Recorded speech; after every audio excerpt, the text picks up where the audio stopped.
பெயர் ஏஎல் அழகப்பன். திரைப்பட தயாரிப்பாளர் என்றால் ஓரளவு தமிழகம் முழுவதும் பரிச்சயமாக ஆனவன். நண்பர் சசிகுமார் அவர்கள் ஒரு நாள் என்னை சந்தித்து அவர் எடுக்கும் படத்திற்கு என்னை நடிக்க அழைத்தார். எனக்கு அனுபவமில்லாத தொழில் என்று எவ்வளவோ அவரிடம் சொல்லி பார்த்தேன். நான் நடிக்க வைக்கிறேன் என்று கூறி என்னை நடிக்க வைத்திருக்கின்றார். இந்த கதாபாத்திரம் மிக அருமையாக வந்திருக்கின்றது. இந்த ஒரு மாபெரும் வெற்றியை தரக்கூடிய படம் ஈசன். அந்த படத்திலே நானும் இருக்கிறேன் என்பதில் பெருமையாக இருக்கிறது. இந்த படம் மாபெரும் வெற்றி பெறும். அன்பான தினமலர்.com நேயர்களுக்கு என்னுடைய பணிவான வணக்கம். கம்பெனி புரொடக்ஷன்ஸ் உடைய 3வது தயாரிப்பு இயக்குனர் சசிகுமார் நான் இணைஞ்சு பணியாற்றுகிற 2வது படம். இந்த படத்தில் 5 வித்தியாசமான சூழ்நிலைகளை சசிகுமார் கொடுத்தாரு. அதையும் தாண்டி கொஞ்சம் எக்ஸ்பெரிமெண்டல் பரீட்சார்த்தமான இசை 1-2 பாடல்களை முயற்சி பண்றதுக்கு பெரிய சுதந்திரம் கொடுத்தாரு. அந்த வகையில் ஒரு கம்போசரா வேற ஒண்ணுமே எதிர்பார்க்க முடியாது ஒரு இயக்குனர்கிட்ட.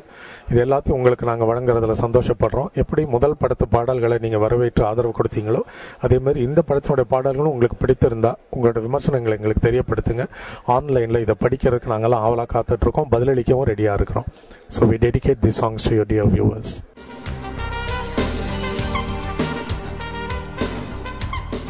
வணக்கம் தினமலர்.com. என் பேர் நிரஞ்சன் ஜெயபிரகாஷ். நான் ஈசன் படத்தில் ஒரு காலேஜ் கேரக்டர் பண்ணியிருக்கேன். படத்து ஒரு சிட்டி பேஸ்ட் ஃபிலிம். ஆனால் very aspects of city from the lowest till the most expensive எல்லாம் காட்டியிருக்காங்க, நல்லா காட்டியிருக்காங்க. கேரக்டர் நான் ஒரு மிஸ்டிவஸான கேரக்டர். காலேஜில் என்ன பண்ணுவாங்க, தண்ணி அடிச்சுட்டு டிரைவிங், இது பாட்டி கீட்டி எல்லாம் போய் அந்த மாதிரி ஒரு கேரக்டர் வந்திருக்கு எனக்கு. இது என் ஃபர்ஸ்ட் படம். நான் இதுக்கு முன்னாடி ஒன்றுமே பண்ணல. ஆக்டிங் சசி சார் கிட்டலாம் கற்றுக்கினேன்.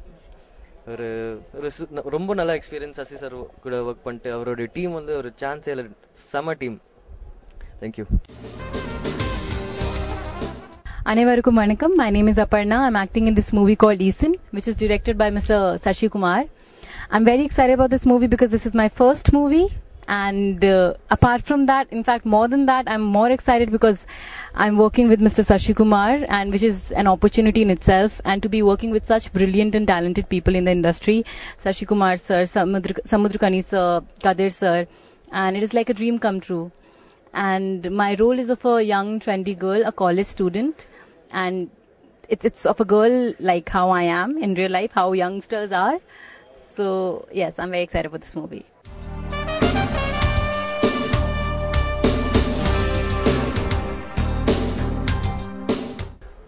தினமலர்.com நேயர்களுக்கு எல்லாருக்கும் என்னோட வணக்கம். நான் உங்க வைபவ்.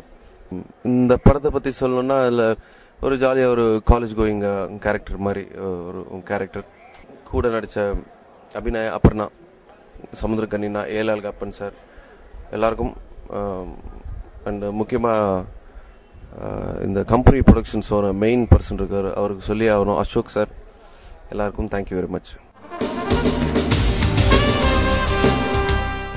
இந்த ஈசன் படத்தின் மூலமாக எனக்கு ஒரு வாய்ப்பு கிடைச்சது. அதை ஒரு பாட்டு பாடியிருக்கேன். அந்த பாட்டை பாடுறதுக்கு வாய்ப்பு தந்த சசிகுமார் சார் அவர்களுக்கும் சேம்சன் சார் அவர்களுக்கும் எனது மனமார்ந்த நன்றி தெரிவித்துக் கொள்கிறேன். சில்லா விட்டு சில்லா வந்த கதையை நீயும் கேளையா, என் கதையை நீயும் கேளையா.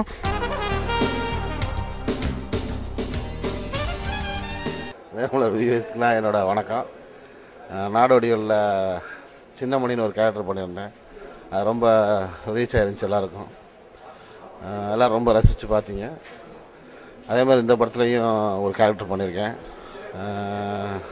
அழகப்பன் சார் கூட இருக்கிறது மாதிரி ஒரு கேரக்டர், ஒரு பெரிய கேரக்டர் இந்த படத்தில். இது உங்கள் எல்லாருக்கும் பிடிக்கும்னு நினைக்கிறேன். தேங்க்ஸ். சுப்பிரமணியம் படத்துக்கு அப்புறம் நான் சிட்டி சப்ஜெக்ட், அந்த படம் ஒரு மதுரை பேஸ் சப்ஜெக்டாக பண்ணேன். இது ஒரு மாநகரத்தை வச்சு பண்ணியிருக்கேன். இதில் உள்ள இருக்கிற கேரக்டர்ஸ், பலதரப்பட்ட மக்களை பற்றி இதில் சொல்லியிருக்கேன். ரொம்ப ஏன்னா எனக்கு நாடோடியெல்லாம் எனக்கு சிஸ்டராக பண்ணாங்க. பண்ணிட்டு அப்பயே எனக்கு தெரிஞ்சது இந்த பொண்ணு நான் அடுத்த படத்துக்கு என்னோட அடுத்த பட கேரக்டர் கரெக்டாக இருக்கும் அப்படின்னு தோணுச்சு. உடனே நான் அடுத்த பொண்ணு நீங்கள் தான் என்னோட படத்துக்கு ஹீரோயின் அப்படின்னு சொன்னேன்.